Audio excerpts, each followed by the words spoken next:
warahmatullahi wabarakatuh. Ketemu lagi di channel ini teman-teman semua. Kalau minggu lalu kita sudah mengikuti beberapa aktivitas kita di short course. Jadi ini ada lanjutannya. Ada beberapa waktu kita agak istirahat dulu. Nah, ini lanjutannya bagi teman-teman yang mau mengikuti kegiatan short course. Jangan lupa ya di like. Bagi yang belum subscribe silakan subscribe dulu.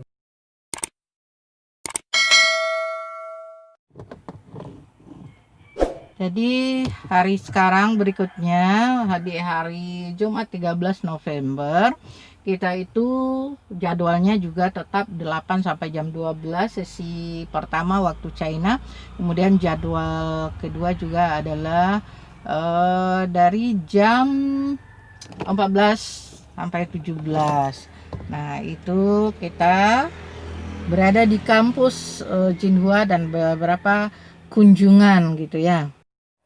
Jadi kegiatan short course kita pada tanggal 13 November 2015 hari Jumat, yang mana sesi satunya dari jam 8 sampai jam 12 itu waktu China.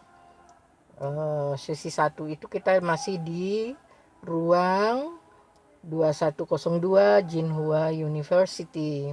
Kemudian pada sesi 2 yaitu jam 14 sampai dengan jam 17 waktu China, kita itu pergi mengikuti atau kunjungan ke sekolah Pingho Primary School.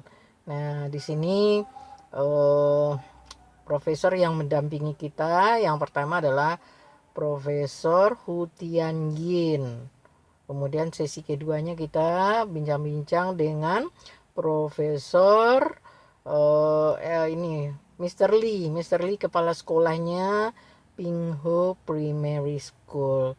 Nah, kita lihat dulu di sesi 1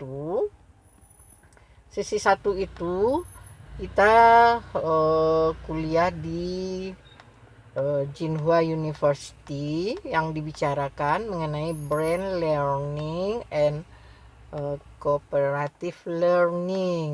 Jadi kegiatannya itu berupa pemaparan dan diskusi oleh Profesor Hu Tianyin, yang mana kita memperoleh di situ ada beberapa hal dari materinya dari Profesor Hu Tianyin, bahwa kata beliau itu belajar adalah proses mendapatkan ilmu melalui membaca, mendengar, berbicara, meneliti, praktek mengendalikan emosi dan tingkah laku. Jadi dalam hal ini seiring dengan pembelajaran kita di Indonesia juga, kita di Indonesia juga mengembangkan hal yang demikian dan juga mengembangkan kemampuan emosional dan juga karakter atau tingkah laku.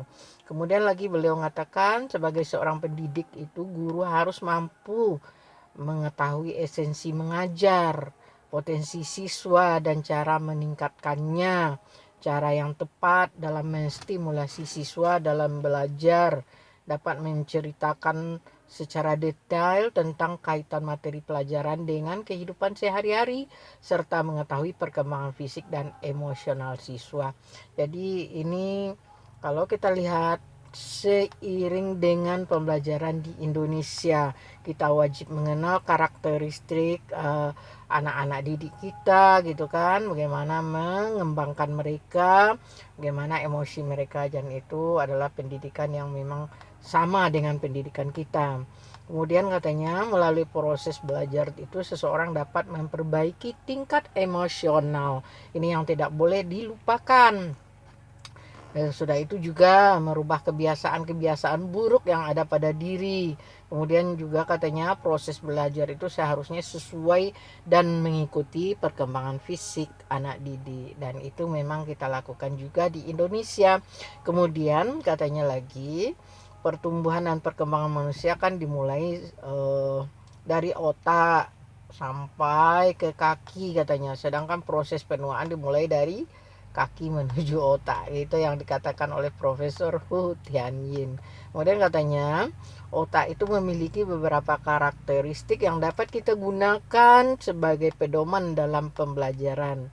Prinsip pertama, prinsip keuntungan. Prinsip kedua adalah prinsip mozaik. Kemudian katanya negara Cina ini sekarang tengah mengembangkan pembelajaran untuk pengembangan otak kanan dengan beberapa cara. Jadi mereka itu bagaimana supaya keseimbangan antara otak kiri dan otak kanan itu seimbang. Nah, pengembangan otak kanan itu mereka lakukan, yaitu katanya melalui senam jari, kemudian bermain musik, menulis kaligrafi Cina, kemudian bermain kartu. Itu yang mereka lakukan untuk menyeimbangkan otak kiri dan otak kanan. Kemudian guru diharapkan dapat membangun kebiasaan belajar, menjadi teladan, dan kemudian cepat merespon keinginan siswa pada tingkat tertinggi, memberikan fakta dan alasan, sudah itu mendukung subjek topik pembelajaran yang diangkat. Lalu kita juga membicarakan tentang pembelajaran di Cina menggunakan cooperative learning, yang mana prinsip cooperative learning itu ada positive independence, promote face-to-face interaction, individual responsibility, interpersonal skill, dan group processing. Nah, itu dia yang kita bicarakan bersama Profesor Hu Tianyin. Lalu teman-teman ada yang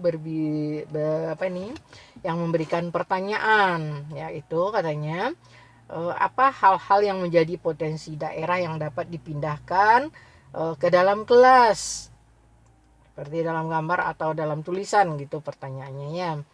Sudah itu atau lagi bagaimana hubungan antara otak dengan desain pembelajaran. Maka jadi dalam hal ini menerapkan budaya dengan pembentukan karakter di kelas itu bisa melalui potensi daerah. Misalnya ada gambar dan tulisan-tulisan yang ada di daerah, itu yang budaya daerah itu yang dipindahkan ke dalam kelas. Kemudian desain pembelajarannya, maka guru coba memilih tema dan metode pembelajaran yang mengembangkan kemampuan otak secara seimbang. Kemudian ada pertanyaan gini, apakah di Cina mengembangkan metode untuk pengembangan otak kanan dan kiri dalam satu subjek, dan bagaimana implementasinya di kelas? Nah, itu pertanyaannya. Jadi jawaban Profesor Hu Tianyin adalah di dalam kelas dikembangkan keduanya, karena dalam setiap pembelajaran ada penggabungan penggunaan metode yang dapat mengembangkan kedua kemampuan otak. Sebagai contoh, di dalam satu pelajaran terdapat gambar dan bentuk angka atau tulisan. Selain itu, penugasan kelompok untuk penyelesaian kasus untuk mengembangkan kemampuan otak kanan sebagai penyeimbang kemampuan yang terdapat pada otak kiri. Nah, begitu. Kemudian ada lagi yang bertanya, kenapa penekanannya harus melatih otak kanan gitu ya? Menurut hasil penelitian, kata beliau, secara alami otak kiri akan berkembang terlebih dahulu, sehingga otak kanan butuh dilatih, maka akan ada banyak fungsi otak yang tercapai dengan melatih otak kanan. Diharapkan kemampuan otak dapat mendekati seimbang. Nah, itulah dia hasil diskusi kita dengan Profesor Hu Tianyin di ruang University ya di Jinhua. Kemudian pada sesi kedua kita bersiap-siap untuk pergi kunjungan kelas, kunjungan sekolah. Yaitu sekolahnya di sini sekolah Pingho Primary School. Pingho Primary School. Jadi kita masuk di situ kelas pertama, yaitu kelas yang namanya art class. Kalau kita nih sama dengan kelas prakarya. Jumlah anaknya 43 siswa, ramai sekali ya. Kelas 2. Lalu mereka melakukan praktek membuat boneka. Jadi praktek membuat boneka yang terbuat dari koran isolasi dan clay. Nah, kita melihat setahap demi setahap bagaimana guru membimbing siswa tersebut untuk membentuk boneka, sehingga setelah siswa menyelesaikan karyanya mereka menunjukkan kepada guru, lalu memfotonya dipajang di dinding-dinding. Dan kita sebagai guru yang waktu itu hadir di situ juga diberikan oleh mereka sebagai hadiah ya, menggembirakan dan menyenangkan sekali, atau lucu juga bergaul dengan anak-anak yang waktu itu masih kecil-kecil, tapi mereka juga bisa bertanya dalam bahasa Inggris. What's your name? Mereka bertanya gitu. Where are you come from? Gitu kan. Jadi lucu, maka mereka juga ramah-ramah gitu kan. Kemudian kita lanjutkan juga pengamatan di kelas olahraga, yaitu disebut dengan PA Classic. Ini olahraganya tenis meja, basket, sepak bola.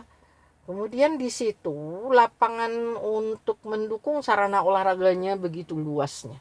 Jadi bisa teman-teman lihat di gambar ini sarana untuk berolahraga mereka itu memang sangat memadai dan seperti stadion untuk pertandingan olahraga internasional ya.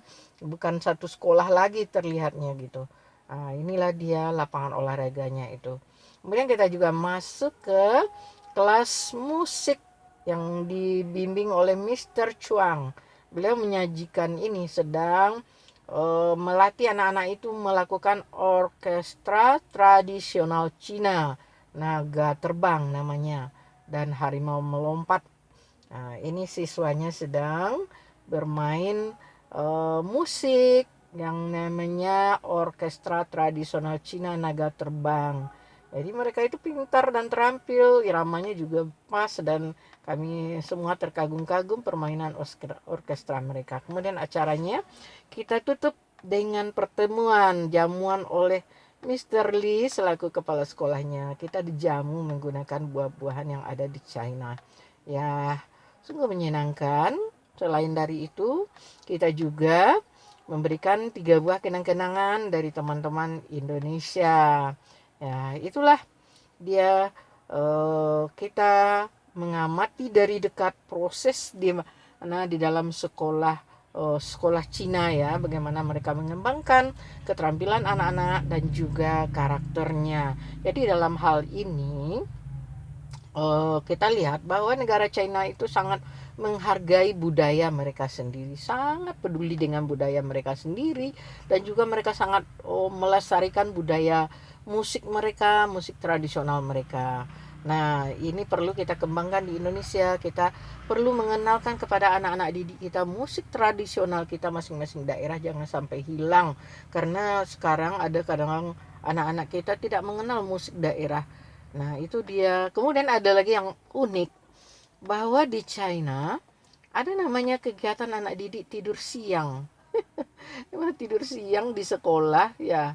Ini demi memberikan uh, kesegaran, kebugaran bagi anak didik. Mereka tidur di dalam ruangan kelas di atas meja, tapi sayangnya ini fotonya tidak ada, nggak ketemu lagi. Kemarin itu ada terlihat bahwa ada kebiasaan tidur siang itu ada, jadi sayang nggak ada fotonya. Dan mereka tidur siang loh, tidur siang di ruang kelasnya. Demikian saja kira-kira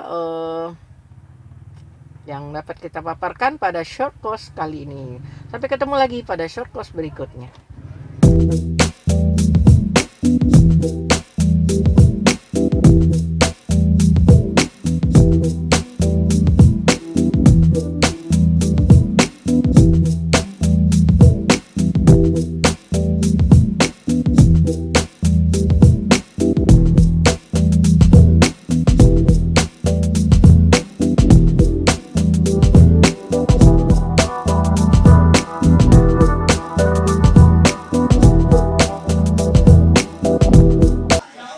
They in um,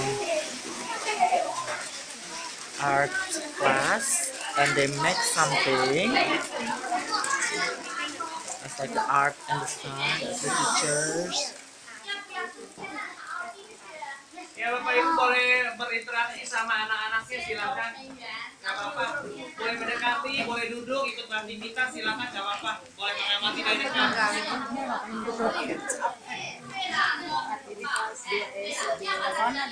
Ini adalah kelas 2 SD.